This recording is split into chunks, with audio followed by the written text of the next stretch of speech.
I now leave you to the words of this famous backyard wrestling name, talking about a match he is about to have at an event of his choosing against a bitter rival, which we all hope he will either defeat or be defeated by.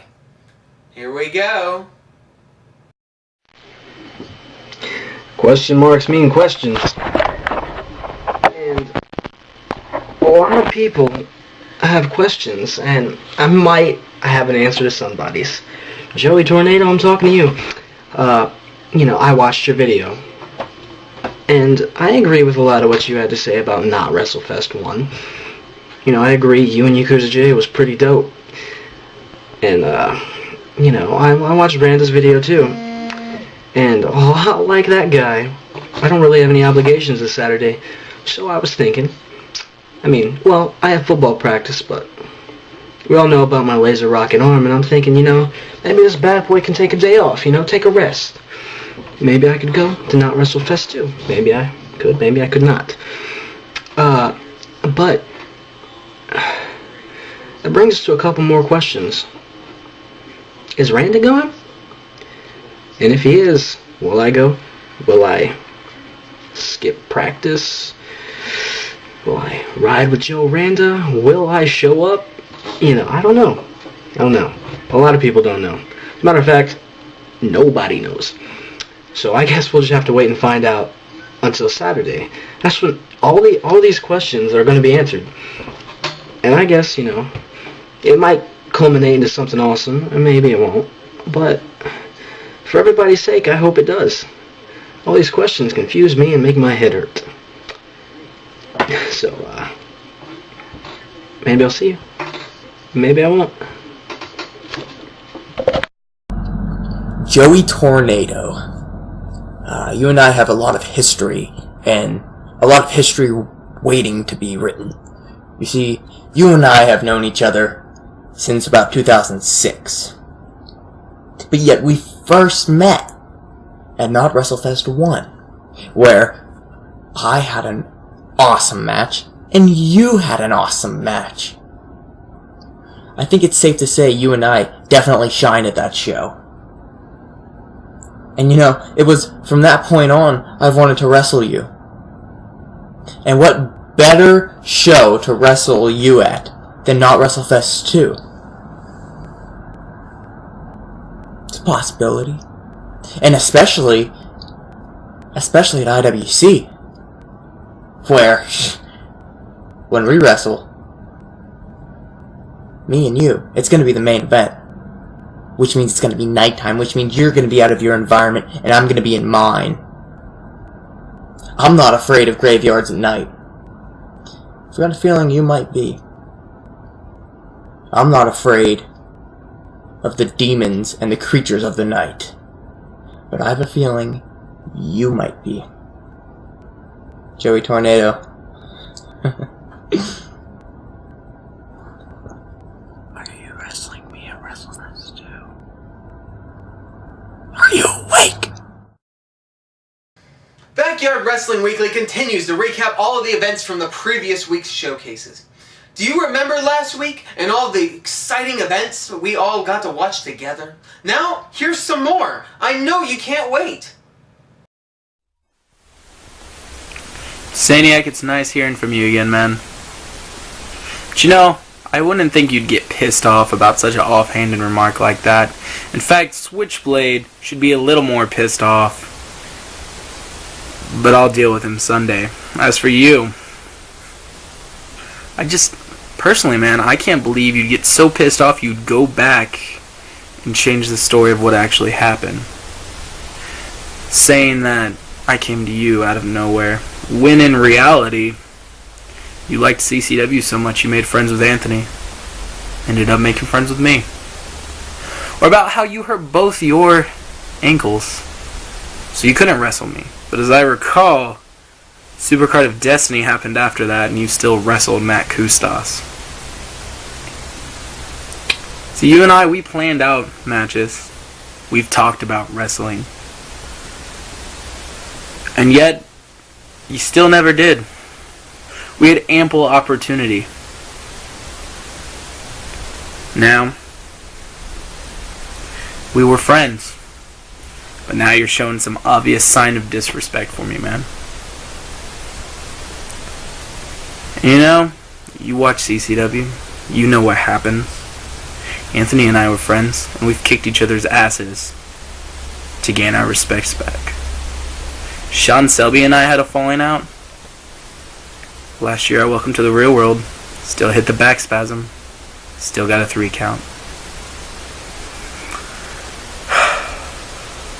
So Manny, still my friend, in my heart at least. But to you, if you don't respect me anymore, I just gotta get that respect back.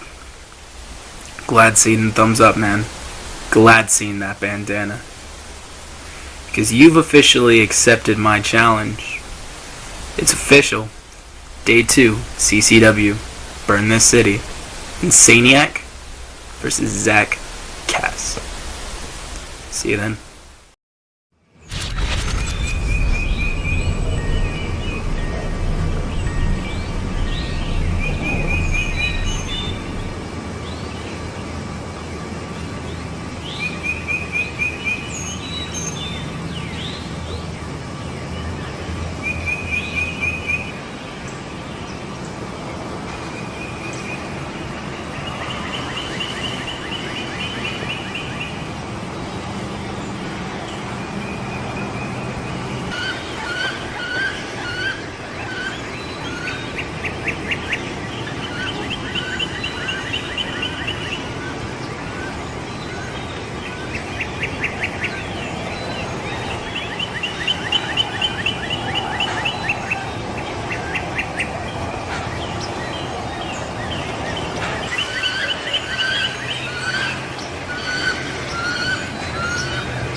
Questions lead to answers.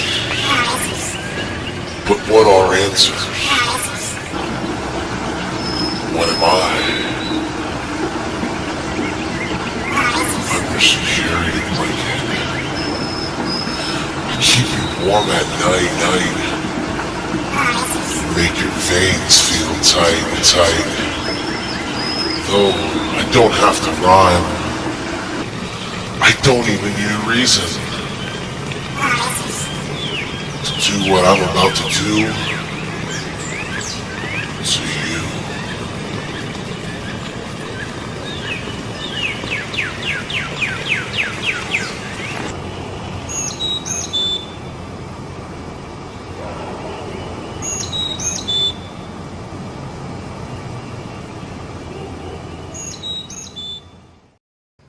Oh, things are heating up, folks. They're heating up! Now we go on to our next video. Is it a wrestling match? Is it a show? Is it a promo? Maybe a preview or hype video? I don't know. We're gonna find out right now. It seems like everyone and their mother is coming out of the woodwork to cut promos for Not WrestleFest 2, so I figured I'd join in the festivities. But I want to comment on the other promos because, frankly, they're cliche, they're unimaginative, and they're terrible. You start with a guy like Andrew Wright, and him cutting a promo in and of itself is just terrible. It's all he knows how to do is cut promos and get hurt, so you figure he's going to have to chime in. Then you have no less than 3 different guys cutting promos where they list things. Centofonte and Roberts prove that they can count. Dave Auburn proves that he's a big fan of things that devastate African Americans. And Ian Finnegan proves that he's a miserable fuck. For a guy who hates wrestling and hates everyone so much, Ian really loves to talk about wrestling and everyone in it. And Ian, I have to be honest, I watched your promo 3 times. But that's not because it was good. The first time, I was just watching it hoping someone was going to walk in and rip that fucking ugly thing out of your nose the whole time. And the second time, I started to watch it, and then I was far too mesmerized by the cat in your signature eating its own boogers than by your promo. And then the third time I actually watched it, and I chuckled, but still, not a very important promo. It's basically you just sitting there being a miserable cunt. After Ian was basically the main promo in all of this, and that's the promo that Joey Tornado cut. Joey Tornado Talks Not WrestleFest 2, which launched the whole Midwest to make promos that were called blah blah blah Talks Not WrestleFest 2. Joey, you're the worst talker of all time. Please never cut any promos ever again. They're awful. You sit in your basement and you're apathetic and unenthusiastic, and on top of it all, you look like an emo kid grew up and became a rapist. The most unenthusiastic rapist of all time. Whoever your opponent is, and I don't know who it is, but whoever it is, I hope they beat the shit out of you for cutting horrible promos. And that launched the whole Midwest to cut terrible promos. Terrible, unimaginative promos. You have Joe Randa being a mediocre third baseman for the Kansas City Royals in the early 2000s. Devin Bliss, of course, comes on and talks about himself and how great he is, and Shooter has nothing important to say, as usual. And then that causes TJ Blade to jump in and try to be funny and fail at it, as usual. And ultimately, it brings us to the last promo of Focalin. Focalin, you look like a bad horror movie. Oh, look at me, I'm Focalin, I'm edgy and cool and dark because nobody appreciates me. And I have a sleeping problem. Leave it at home. It's terrible. Cut the crap and just be normal. I don't care about your half A's and all that crap. Just, it's enough. Okay? We appreciate you. You don't have to be all goth about it. And then the last thing I want to say in this promo is I actually should address my opponent, Triple R. Triple R, you're like the Jimmy Hart of backyard wrestling. You're fidgety, you're annoying, you're like a fly that needs to be swatted, and come Not WrestleFest 2, I plan on bringing the fly swatter.